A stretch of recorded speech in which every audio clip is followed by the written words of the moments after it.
911, do you need police, fire, or EMS? Yes, please. Can I get the call? My dad has a seizure in the car. I don't know what to do. A frightened 12-year-old Cassidy Gill calls 911 July 28th. He's bleeding everywhere. Can you please get someone? Okay, ma'am.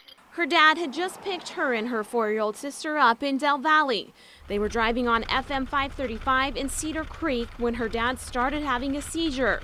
Losing consciousness, the car was out of control. He told me he was dizzy, and that he said that's what happened before all his other seizures. Cassidy's dad, Christopher, had talked to her about what to do if this ever happened. He said to grab the wheel and find the nearest place to stop. Although being extremely scared, that didn't stop Cassidy from being able to think quickly. And when she saw this open field, she knew what she had to do. I looked and I was like, okay, I should turn there. And so I went like that. He's I don't know if he's alive. He's not awake. His eyes are open. And I had to drive into this field, and I'm really scared.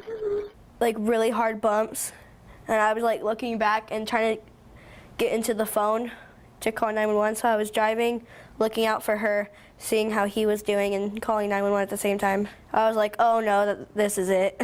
Cassidy says when the car finally came to a stop is a moment she will never forget. I was like, wow, thank you, God.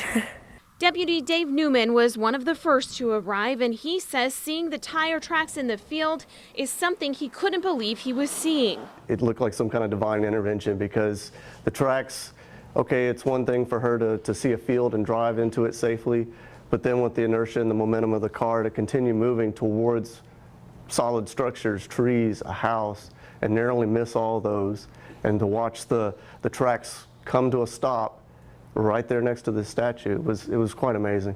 That statue of Mother Mary is the only thing Cassidy's dad can remember from the entire incident. Things that have happened, you recognize blessings when they come. I mean, a lot of people don't, and I've always been one to recognize things like that. I mean, just little things that people kind of overlook. Was my first thought, is someone greater than us had something to do with it.